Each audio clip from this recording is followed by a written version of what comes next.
أعوذ بالله من الشيطان الرجيم. بسم الله الرحمن الرحيم. تبارك الذي نزل الفرقان على عبده ليكون للعالمين نذيرا. الذي له ملك السماوات والأرض ولم يتخذ ولدا ولم يكن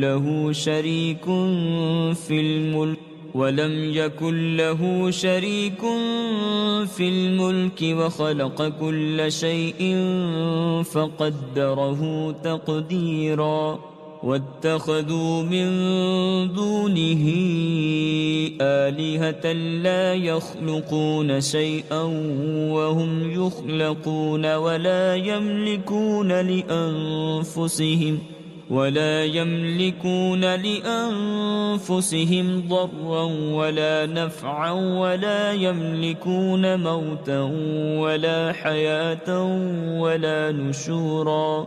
وقال الذين كفروا إن هذا إلا إفك افتراه وأعانه عليه قوم آخرون فقد جاءوا ظلما وزورا. وقالوا أساطير الأولين اكتتبها فهي تملى عليه بكرة وأصيلا.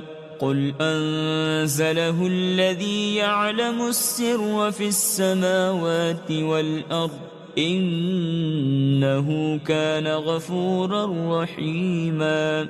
وقالوا ما لهذا الرسول يأكل الطعام ويمشي في الأسواق لولا أنزل إليه ملك فيكون معه نذيرا.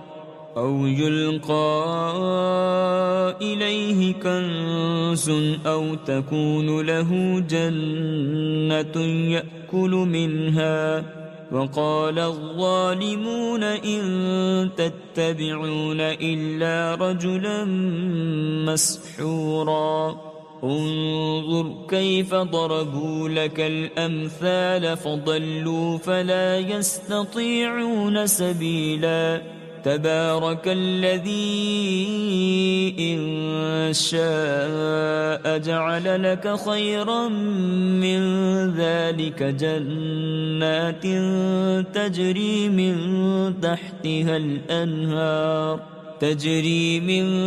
تحتها الأنهار ويجعل لك قصورا. بل كذبوا بالساعة وأعتدنا لمن كذب بالساعة سعيرا. إذا رأتهم من مكان بعيد سمعوا لها تغيظا وزفيرا. وإذا ألقوا منها مكانا ضيقا مقرنين دعوا هنالك ثبورا. لا تدعوا اليوم ثبورا واحدا وادعوا ثبورا كثيرا. قل أذلك خير أم جنة الخلد التي وعد المتقون كانت لهم جزاء ومصيرا. لهم فيها ما يشاءون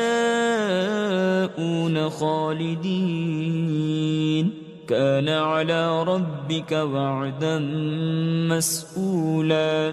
ويوم يحشرهم وما يعبدون من دون الله فيقول أأنتم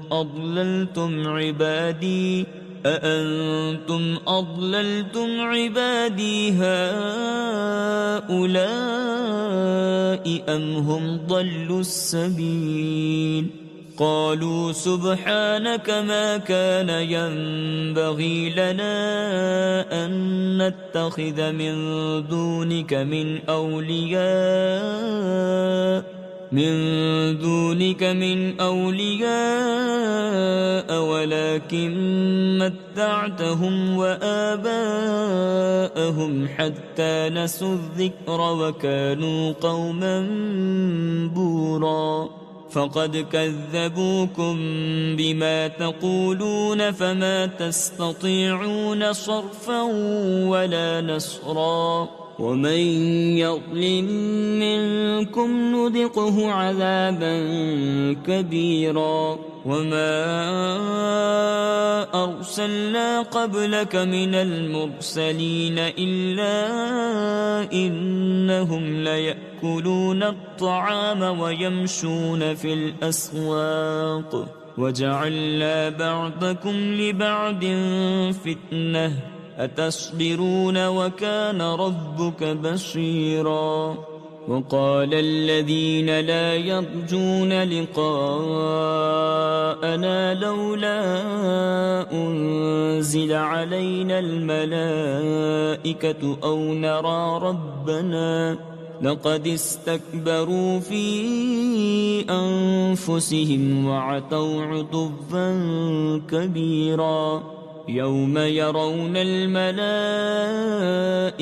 لا بشرى يومئذ للمجرمين ويقولون حجرا محجورا وقدمنا إلى ما عملوا من عمل فجعلناه هباء منثورا أصحاب الجنة يومئذ خير مستقرا وأحسن مقيلا ويوم تشقق السماء بالغمام ونزل الملائكة تنزيلا الملك يومئذ الحق للرحمن وكان يوما على الكافرين عسيرا